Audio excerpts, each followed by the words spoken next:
Breakthrough. The human brain's meticulous interface with the bloodstream now on a precision chip. I'm Steve Blair. Welcome to Breakthroughs. A scrupulous gatekeeper stands between the brain and its circulatory system to let in the good and keep out the bad.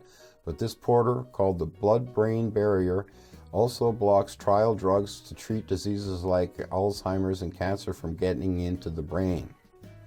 Now a team led by researchers at Georgia Institute of Technology has engineered a way of studying the barrier more closely with the intent of helping drug developers do the same.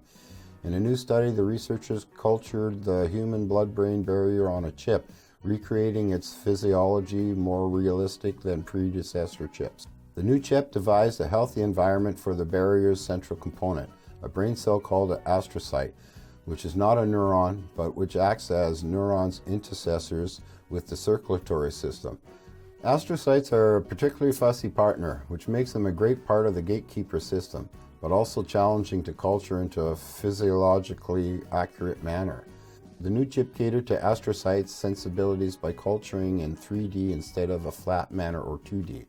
The 3D space allowed astrocytes to act more naturally, and this improved the whole barrier model, also by allowing cultured endothelial cells to function better.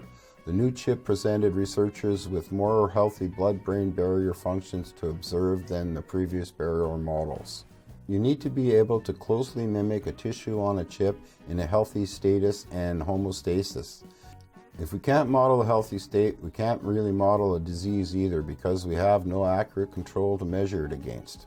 In the new chip, the astrocytes even look more natural in the 3D space, unfolding the star-like shape that gives them their astro name. In the 2D cultures, by contrast, astrocytes look like fried eggs with fringes. With this 3D setting, the chip has added possibilities for reliable research of the human blood-brain barrier, where currently alternatives are few. No animal model comes close enough to the intricate function of the human blood-brain barrier, and we need better human models because experimental drugs that have successfully entered animal brains have failed at the human barrier, Kim said. The brain is the only part of the body outfitted with astrocytes, which regulate nourishment uptake and waste removal in their own unique way. Upon the brain's request, astrocytes collaborate with the vasculature in real time what the brain needs and opens its gates to let in only a bit of water and nutrients. Astrocytes go to get just what the brain needs and don't let much else in. Astrocytes form a protein structure called aquaporin 4 in their membranes that are in contact with the vasculature to let in and out water molecules, which also contributes to cleaning waste from the brain. In previous chips, aquaporin 4 expression was not observed.